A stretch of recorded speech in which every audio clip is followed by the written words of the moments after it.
November 5th, 1854. The hills above Sevastopol. A British sentry strained his eyes into the thickest fog anyone had ever seen. He couldn't see 10 feet ahead. The entire Russian army could be marching toward him, and he wouldn't know until they were on top of him. Then he heard it. Boots. Thousands of boots crunching through frozen mud. Voices speaking Russian. The scrape of artillery being dragged up the slope. And somewhere in that impenetrable fog, 60,000 Russian soldiers were advancing to destroy the British camps. The sentry fired his rifle into the fog and screamed the alarm. Within minutes, 16,000 British and French soldiers were stumbling out of their tents, grabbing weapons, forming battle lines they couldn't see, preparing to fight an enemy they couldn't locate against odds of nearly 4-1. This is the story of Inkerman, the battle fought blind, the soldiers' battle where enlisted men fought independently without orders because their officers couldn't see to give them. Welcome to Britain's history. Today, we're diving into the Crimean War's forgotten masterpiece, a fight so chaotic, so brutal, and so close-run that commanders on both sides had almost no control over what happened, because Inkerman wasn't won by brilliant tactics or clever maneuvers. It was won by ordinary soldiers standing in the fog, loading and firing at muzzle flashes, refusing to retreat even when they had no idea if anyone else was still fighting. But before we get to that fog-shrouded battlefield, before we watch British infantry fight hand-to-hand against Russian columns they couldn't see, we need to understand how Britain ended up besieging Sevastopol in the middle of a Crimean winter. Because without knowing the larger war, you can't appreciate what made Inkerman so desperate or so remarkable. And if you're enjoying this deep dive into history, make sure you're subscribed. We've got dozens more forgotten battles lined up, each one as dramatic as Inkerman. Don't miss them. Let's go back to 1853, when the Crimean War began over a question nobody today can quite explain. Officially, it was about whether Catholic or Orthodox monks controlled holy sites in Jerusalem. Really, it was about Russia's expansion into Ottoman territory and Britain's determination to stop them. Russia wanted access to the Mediterranean through the Turkish Straits. Britain wanted Russia contained. France wanted military glory to restore Napoleonic prestige. And the Ottoman Empire just wanted to survive. By September 1854, a combined British, French, and Ottoman force had landed in Crimea to capture Sevastopol, Russia's great naval fortress on the Black Sea. The plan was simple. Land, march to Sevastopol, capture it quickly, go home before winter. It was a catastrophically optimistic plan. The armies defeated a Russian force at the Battle of Alma on September 20th, then settled in to besiege Sevastopol. But the Russians didn't surrender. They fortified the city, brought in reinforcements, and prepared for a long siege. By November, the British and French found themselves stuck outside Sevastopol as winter approached, supplies dwindling, cholera spreading through the camps, and Russian field armies gathering to attack them from behind. Think about the British position for a moment. You're besieging a fortress that won't surrender. Winter is coming. Disease is killing your men faster than combat. And somewhere out there, Russian armies 4 times your size are preparing to crush you between the fortress and their field forces. Would you stay and fight, or retreat to your ships while you still could? Drop your thoughts in the comments. The British refused to retreat. They'd come to take Sevastopol, and they'd stay until it fell, no matter how long it took or how many men it cost. This was Victorian Britain at its most stubborn, a national characteristic that would define Inkerman. By early November, the siege had become a miserable stalemate. British and French troops occupied positions on the hills overlooking Sevastopol, bombarding the city daily while Russian guns fired back. But the real threat wasn't the fortress. It was Prince Menshikov's Russian field army. 60,000 men camped nearby, waiting for the right moment to attack. That moment came on November 5th, 1854. Menshikov's plan was straightforward. Attack the British right flank in overwhelming force, roll up the British line, destroy their camps, capture their siege artillery, and force the entire Allied army to evacuate Crimea. He had 60,000 soldiers. The British positions were held by maybe 8,000 men, the Guards Brigade and 2nd Division. The French held the left. If Menshikov struck hard and fast, he'd shatter the British before French reinforcements could arrive. But Menshikov made one assumption that would prove nearly fatal. He assumed he'd be able to see the battlefield and control his troops. On the morning of November 5th, that assumption died in the fog. Dawn broke to reveal the thickest fog anyone in either army had ever experienced. You couldn't see beyond arm's length. Landmarks vanished. Hills became invisible. The entire battlefield, a tangled mass of ravines, scrubby vegetation, and rocky outcrops, became a maze where navigation was impossible. Russian soldiers advancing in column literally walked past British positions without seeing them. British sentries couldn't spot Russian formations until they were within pistol shot. Around 6 a.m., British pickets on the forward slopes heard movement. Then shapes emerged from the fog. Russian infantry, thousands of them, advancing in massive columns toward the British camps.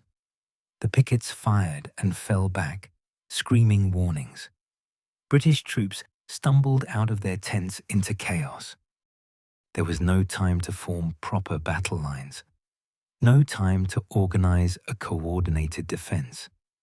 Individual companies, sometimes just platoons or even squads, grabbed their weapons and ran toward wherever the firing seemed loudest.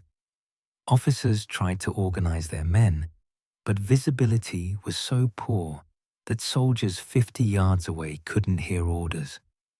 Within minutes, the battle had devolved into hundreds of separate small unit actions fought independently across fog-shrouded hills. The Russians came in overwhelming force. Dense columns of infantry, the same formations that had defeated Napoleon 40 years earlier, advanced up the slopes toward the British positions. Russian artillery, over 130 guns, was dragged forward to bombard British camps. Russian commanders believed sheer mass would crush the thin British line. But the fog that hid British positions also disrupted Russian formations. Columns lost their way. Units became separated from their supports. Artillery couldn't see targets. The massive coordinated assault Menshikov had planned fragmented into disconnected attacks that hit the British line piecemeal.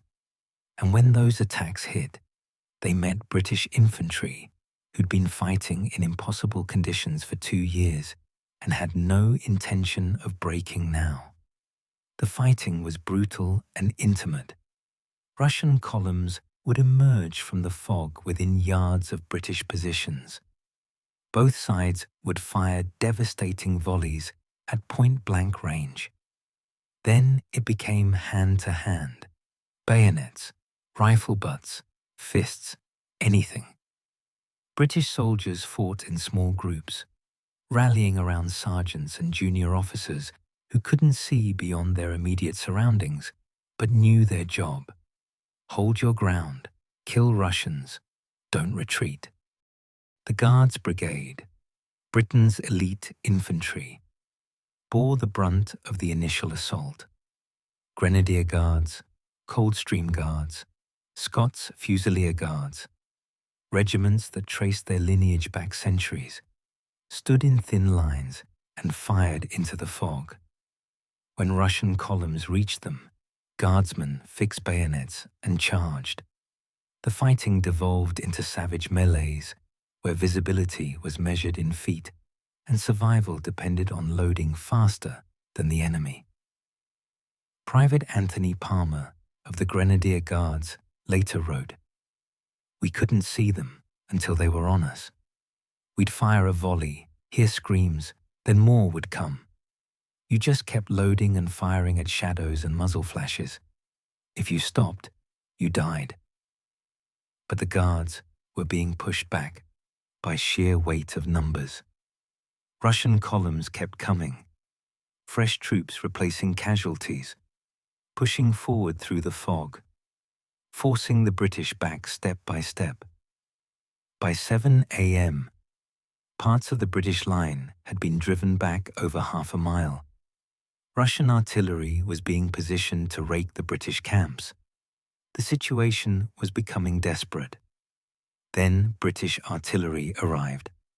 The guns of the siege batteries, hearing the fighting, had been dragged from their positions overlooking Sevastopol and rushed toward the sound of battle.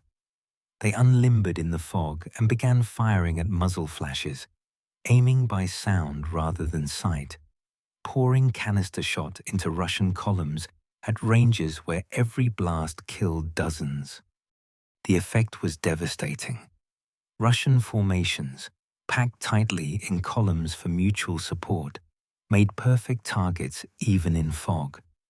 British gunners couldn't see individual Russians, but they could see the muzzle flashes of Russian volleys and the vague mass of bodies in the fog. They loaded and fired as fast as humanly possible, creating zones of death that Russian infantry couldn't cross. But the Russians kept coming. Fresh columns advanced to replace shattered ones.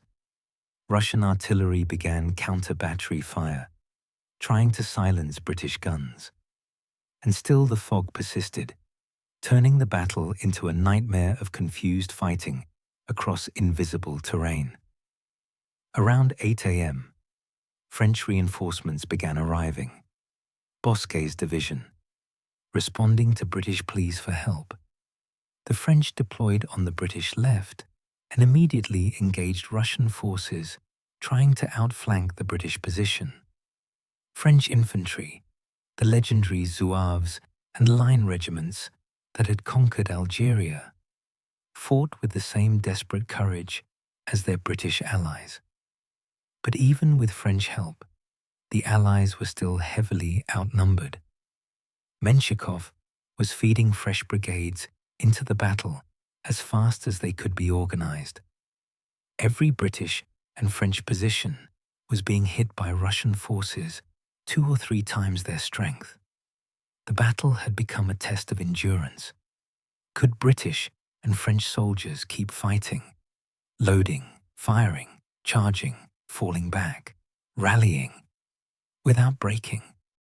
The answer came in the form of ordinary soldiers making extraordinary decisions. At a position called the Sandbag Battery, a British artillery position atop a critical hill, a small garrison of gunners and infantry fought off attack after attack. When Russians captured half the position, British soldiers countercharged and retook it. When ammunition ran low, men scavenged cartridges from dead Russians. When officers fell, sergeants took command. When sergeants fell, corporals led. The hierarchy didn't matter. What mattered was holding the position. Lieutenant Colonel Haley of the 47th Regiment led a bayonet charge into a Russian column, twice his regiment's strength. His men followed him into the fog, screaming and stabbing, fighting like madmen. They drove the Russians back, then formed line and volleyed into the retreating mass. Haley was killed minutes later, but his charge had bought crucial time. Across the battlefield, similar scenes played out. Small groups of British and French soldiers, separated from their regiments, fought independently.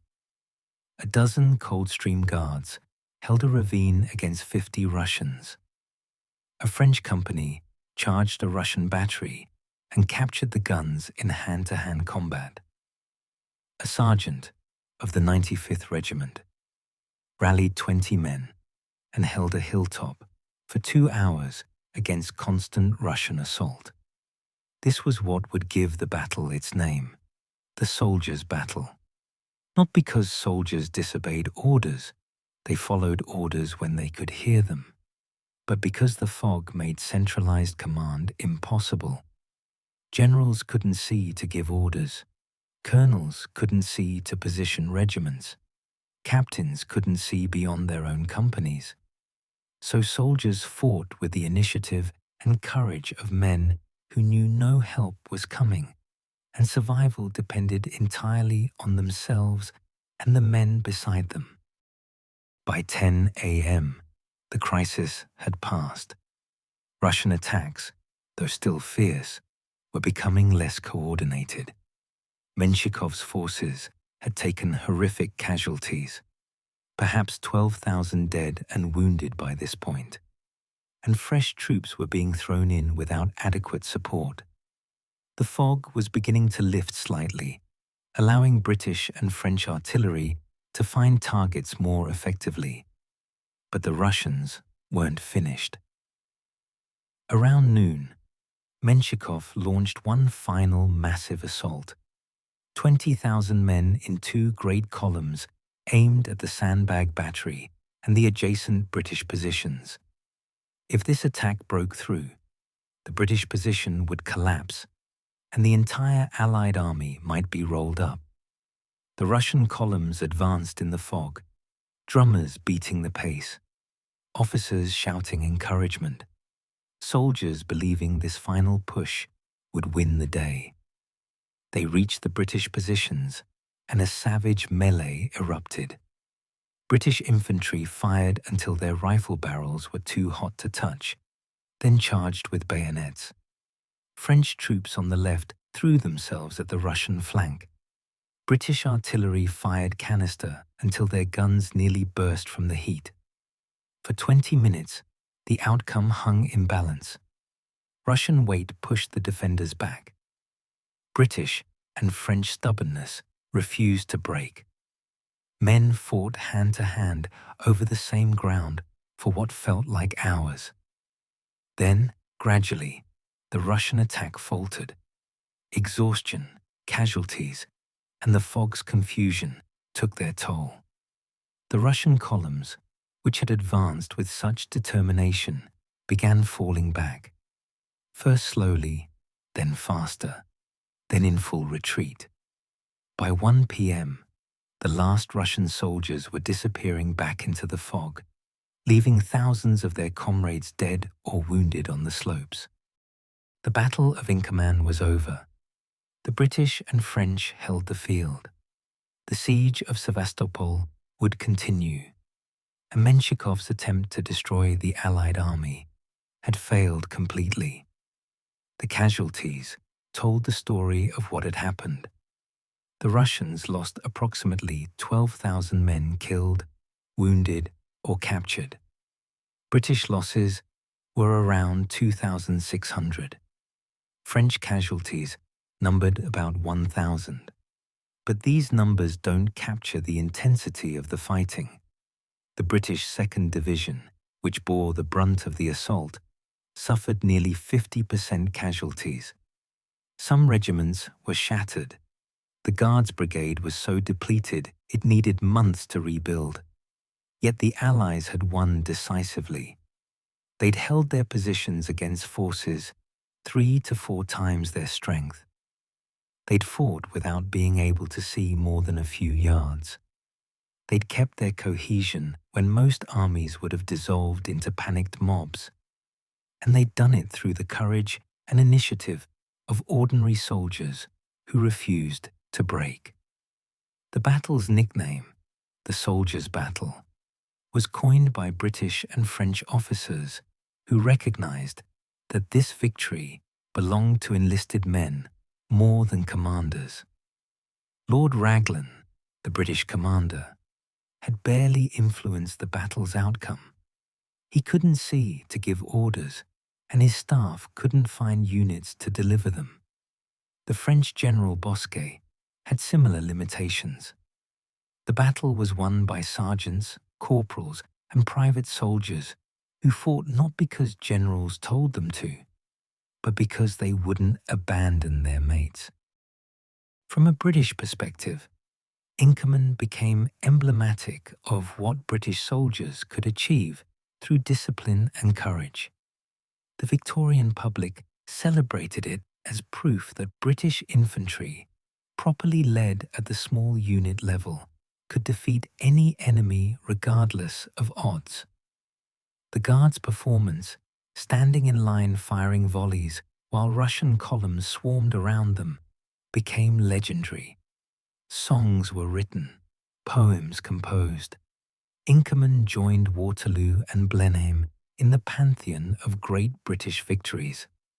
But the battle also revealed the Crimean War's fundamental problems. The British Army was poorly supplied, disease-ridden, and led by generals who'd learned their trade 40 years earlier at Waterloo. The soldiers fought magnificently, but they were dying from cholera, frostbite, and malnutrition faster than from Russian bullets. Inkerman was a victory, but it couldn't hide the fact that the British Army was slowly disintegrating in the Crimean winter. News of the battle reached Britain in late November, bringing both pride and horror. The public celebrated the victory. The Times published detailed accounts of British heroism under impossible conditions. But those same accounts also described the terrible state of the army. Men fighting without proper winter clothing, hospitals overflowing with sick and wounded, supplies failing to reach the front. The contradiction was stark. British soldiers were winning battles, while British logistics were losing the war. The public outcry over conditions in Crimea would eventually lead to major reforms: better supply systems, professional medical services under Florence Nightingale, and eventually the modernization of the entire British military establishment. But in November 1854, all anyone knew was that British soldiers had fought blind in fog against terrible odds and won through sheer courage. For the Russians, Inkerman was a disaster that didn't need to be. Menshikov had numerical superiority, good artillery, and soldiers who fought bravely. But his plan, complex coordination of multiple columns, was impossible to execute in fog. The same conditions that prevented British commanders from controlling their troops also prevented Russian commanders from coordinating attacks. And when battles devolved into small unit actions, British and French soldiers proved superior in the kind of desperate fighting that decided Inkerman. The battle's legacy in military thinking is significant.